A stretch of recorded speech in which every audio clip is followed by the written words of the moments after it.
It's been said that those who fail to learn from history are doomed to repeat it. So let's learn from what happened 100 years ago. In 1918, our country went through great turbulence. The decade before had brought many immigrants to our cities.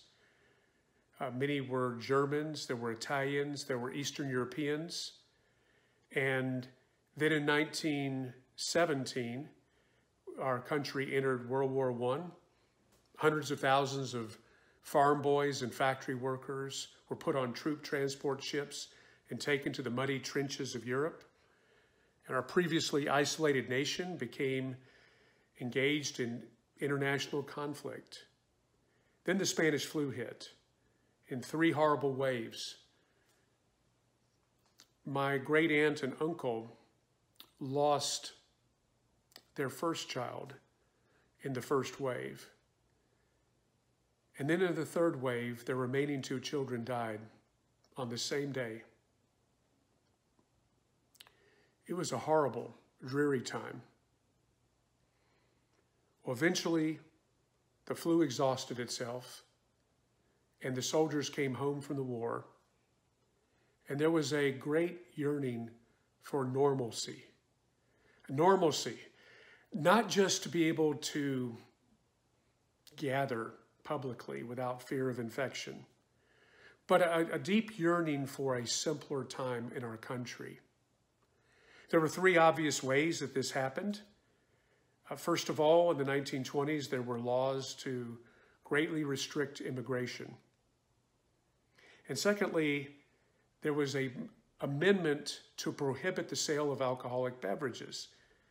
Now, this idea had been around for at least a decade, but in 1918, it was approved in 1919 by the states. Majorities of Democrats and Republicans, both parties, came together to pass the law and to amend the Constitution to prohibit the sale of alcoholic beverages. Incredible. And then third, Warren Harding was elected President of the United States. He had campaigned on a platform of, I'm going to return our country to normalcy. That was the phrase he used so much. Well, sadly, all these attempts to return the country to normalcy, they just didn't work. In fact, some of them may have actually made things worse. Harding was a disastrous president, including his policy of isolationism, of removing the United States from the affairs of Europe. It left a vacuum, and Nazi aggression filled that vacuum. It led to World War II. And prohibition, which actually did have the effect of reducing alcohol consumption initially, well, as you probably have heard, it ended with lots of gangsters and high rates of alcoholism. So rather than return the country to a more wholesome, simpler time, the decade that followed 1918 became known as the Roaring, Reckless 20s.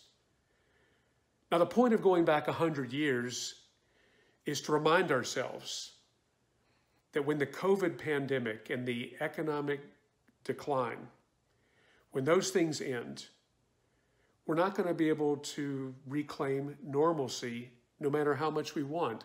Instead, there will be some kind of new normal. Now, I'm sure you've heard that term, new normal. You may be sick of it by now. Nonetheless, it's true. Because the sooner that we face the brutal facts and deal with them, the better off we'll be. I mean, we're in worse shape now because government leaders and a portion of our population just got frustrated with the pandemic and the social distancing and tried to go back to normal too quickly. For at least 6 more months, we're going to be dealing with this pandemic.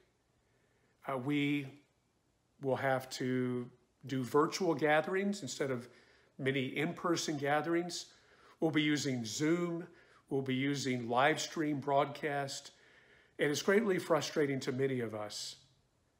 But at some point, the pandemic will end. And at some point, the economy will come back. And we can go back to normal. right? Well, let's hope not. Let's pray that humanity learn from this experience of suffering. Let's pray that humanity become wiser, because there will be future pandemics.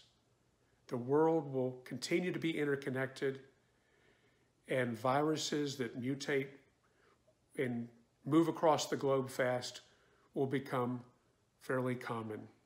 And we got to learn from this. And let's face it, most of us have become adept now with online shopping and meeting online.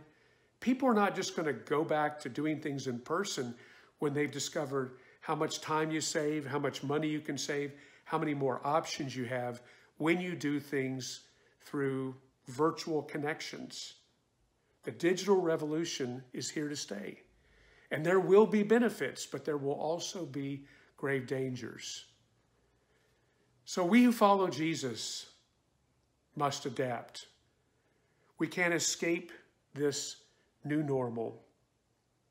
Instead, let's face it with courage. Let's face it with courage, not just for ourselves, but to have influence in the lives of those who need to know Jesus and need to know Jesus as they face the new normal.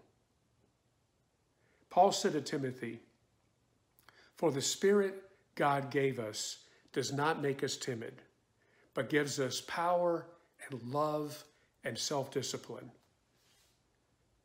There's no going back. So next time we're going to talk about how God gives us the courage we need to face the new normal.